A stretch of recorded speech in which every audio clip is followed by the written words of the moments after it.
Right. Okay, we get this all the time. Our #1 deficiency is low iron. #1 deficiency is low iron.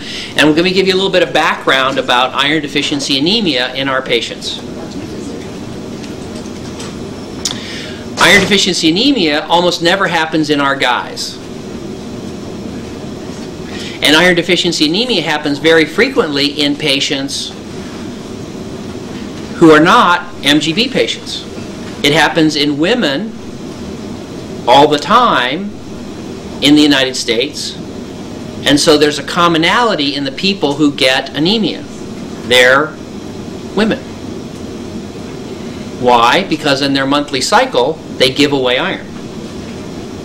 So what we say to our patients, the very first thing you should do before you do anything else is see your gynecologist and stop throwing away that iron every month. That's step #1. #2 is your doctor will probably prescribe iron. It turns out that almost never does anything at all. Why? Iron is a molecule, an ion, that's either ferrous or ferric ion. And you could get the same stuff by scraping rust off a bumper or off a car. And if you try and dissolve that in water, in other words, go out and get some rust and try and dissolve it in water, it won't dissolve. Similarly, when you take tablets of iron sulfate or things like that, it has difficulty dissolving and difficulty absorbing into your gut. And that means it won't help. So many of our patients have to get intravenous iron to catch up. But some researchers came up with this idea. They noticed that when we eat iron in meat, we can absorb that iron very well.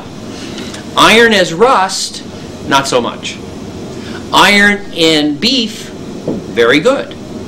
So they said, why don't we take a lone little iron molecule and wrap it in a hemoglobin ring, which is the way it is in meat, and put it in a tablet. So they did that, and it's called Proferrin. Okay?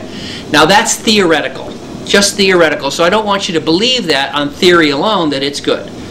But they took some research. They said, how can we prove that this new iron that we made called Proferrin is terrific compared to the oral iron sulfate, which doesn't work very well? They said, where can we find people who need iron every week that are getting IV iron all the time because they're always losing iron? They said, dialysis patients. Because every week, 3 times a week, they stick a needle in their arm, they run the dialysis blood through the machine, and they lose a lot of blood going through that. So they were getting IV infusions of iron very, very often. So they took that group of patients, they stopped their iron infusions and gave them this new kind of iron called Proferrin. And they eliminated the need for transfusion in 90% of patients. So it's extremely effective. Now why is it I'm smart and I know about that and your doctor doesn't? That's my question. Because he works for Kaiser? No. No. It's because I'm not smart. This was told to me by one of my patients who's a specialist. And so then we looked it up, and now the hot new iron is Proferrin. And the research on it is stunning, and the other iron's not going to help, and so you need either intravenous iron and or Proferrin. Is it over the counter? Yes. All right, so I'll add that. What's wrong with just eating the red meat? You can't eat enough. Oh. It's okay to eat red meat, but you can't eat enough to fix anemia. You need a batch. That's why you're getting those tablets. The tablets of regular iron are fine, you just can't absorb them. So you could crush up the meat and da-da-da-da. Right. So good thing you asked, huh? That's good.